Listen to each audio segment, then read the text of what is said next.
بسم اللہ الرحمن الرحیم۔ السلام علیکم عزیز طلبہ، میں امید کرتی ہوں کہ آپ کے امتحانات کی تیاری بخوبی چل رہی ہوگی۔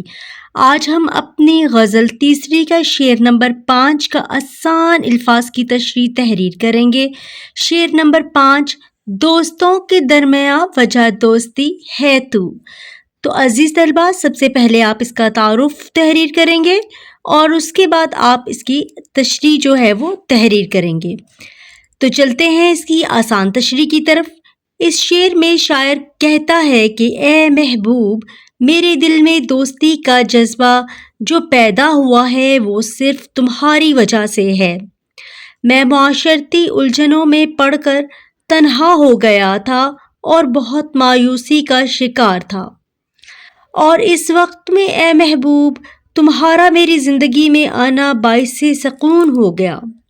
میں لوگوں سے گھلنے ملنے لگا اور دوسرے دوستوں سے بھی ملنے لگا، اور یہ سب تمہاری موجودگی کی وجہ سے ہوا، ورنہ میں تو بالکل تنہا ہو کر رہ گیا تھا۔ سو تم میرے لیے کسی نعمت سے کم نہیں ہو۔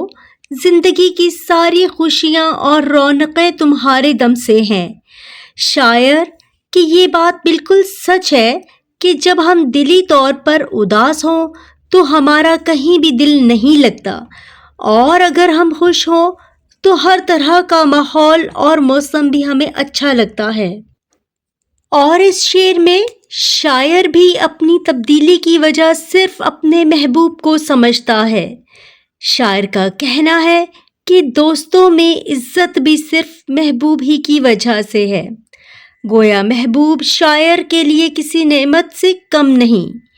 تو عزیز طلبہ، یہ شعر نمبر 5 کی آسان الفاظ کی تشریح تھی۔ اب ہم چلیں گے شعر نمبر 6 کی جانب۔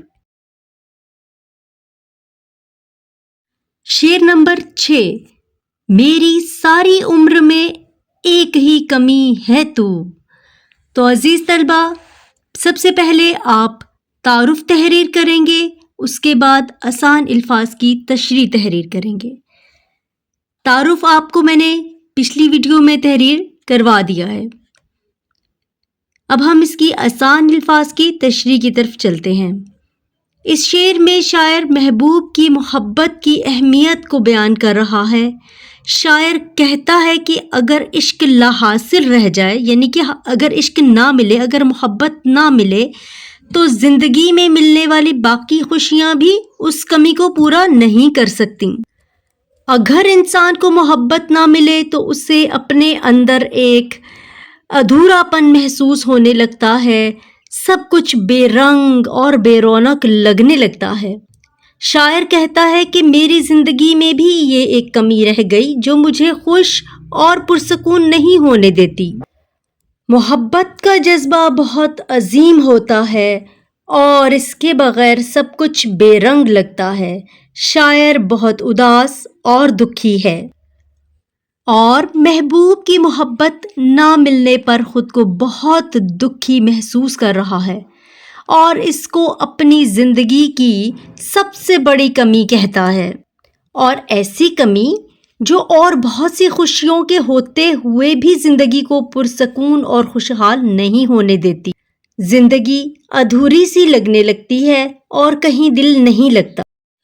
تو عزیز طلبہ، اس کے ساتھ ہی ہم آج کے سبق کو کرتے ہیں ختم۔ تو انشاءاللہ ملیں گے اگلے 2 اشعار کی آسان تشریح کے ساتھ۔ تو عزیز طلبہ، شاعر کو تو اس کی محبت ملی نہیں اور اس کی زندگی میں ایک خلا رہ گیا، مگر آپ اپنی تعلیم کو نظر انداز کر کے اپنی زندگی میں یہ خلا مت لے کر آئیے گا۔ اپنے وقت کی قدر کریں، تعلیم اور کتابوں سے محبت کریں۔ اللہ تعالیٰ آپ کو کامیاب کرے